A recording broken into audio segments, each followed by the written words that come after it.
Hi YouTubers, Marko with Marko Custom Models. This is a story of a 65 Mustang that I just sort of, you saw in the first video how I put rear quarters into this race car body. The race car body was, this is a resin version of it, and it had big wheel wells like this in the back that were set forward for a drag car. This resin body has the hood molded in and the bumpers molded on and all that kind of stuff. But why I'm getting to that is I wanted to make a 65 Fastback Mustang that was an AMT instead of the monogram Revell version that is 1/24th, and I mostly build in 25th, so it just sort of would be off. And that, and I like the challenge. It's a little something different, right? So I put rear quarters in, as you can see here, out of a stock Mustang. I cut the other ones out and put in the stock quarter panels.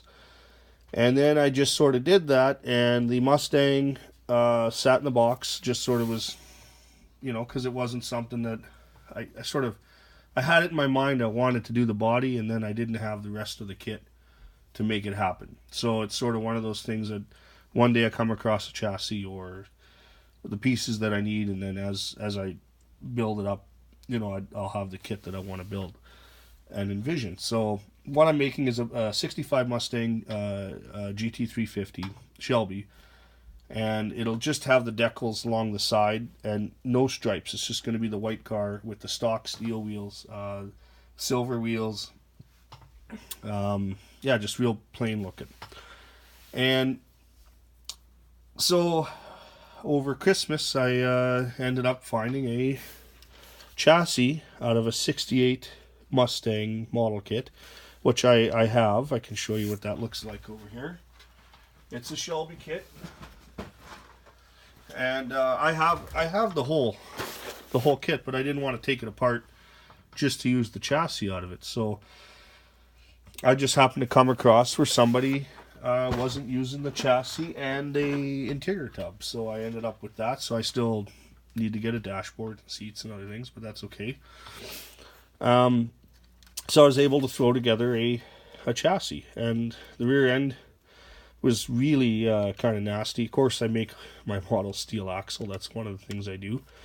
So that's where this I drilled the front so that the axle can go through, and the rear end I used a piece of tube and I drilled the center section out and glued it on, and the leaf springs I think are out of a Fairlane kit.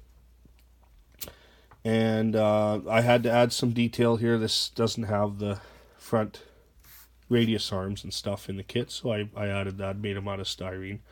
This engine block is a 289 and 4-speed transmission.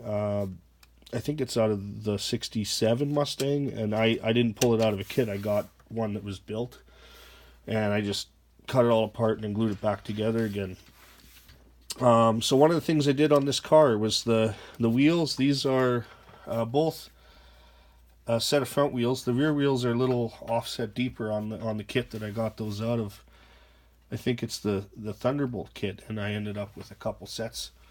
And I just knocked off the centers for the rears, the front spindle hubs there, and had to sort of modify the cross member.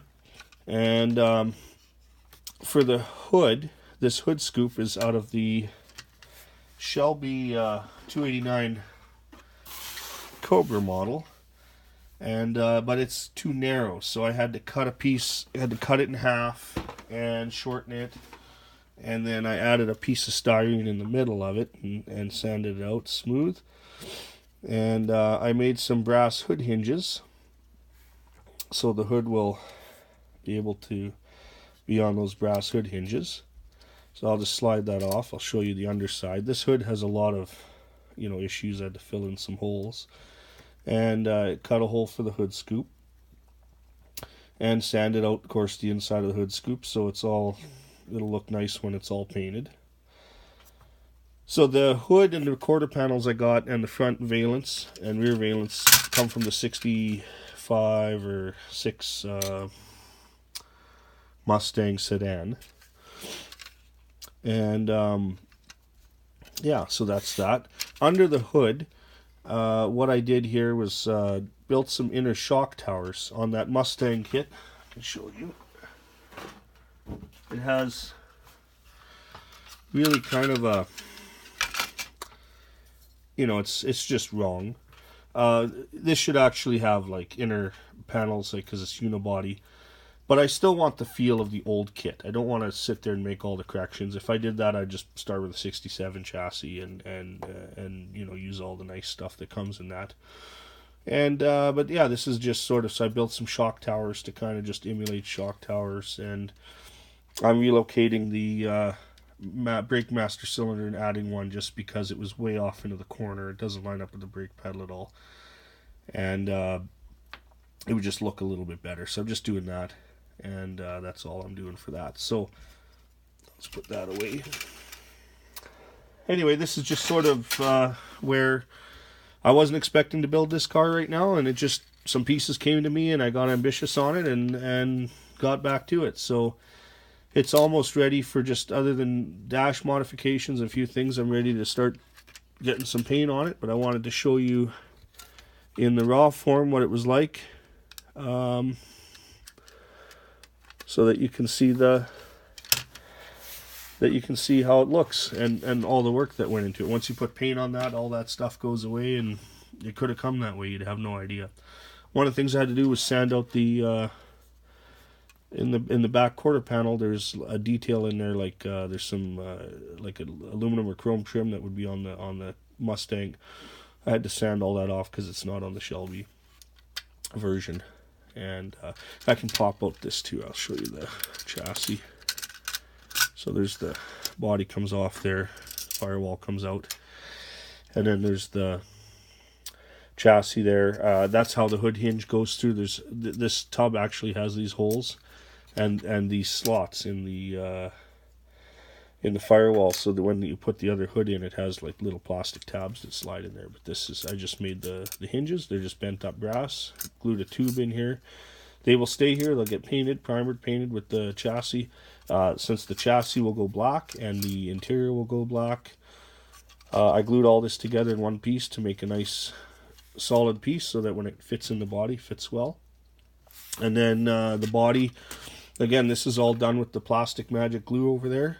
So it's very strong. You can actually flex. I have no problem flexing that body with all these modifications done without it cracking or anything like that. And I glued the front rad support, and I just glued a little bit of detail and a rad cap on to give it a little bit of detail. When it gets painted up, it'll just look a little bit better. But that's it, just little things, subtle things. I did the door gaps and added the fender gap here on the lower rocker, and I still have to add the gaps front and back to the valences there. So yeah, that's it. So if you like, please subscribe, and I hope you enjoy, and have a great day.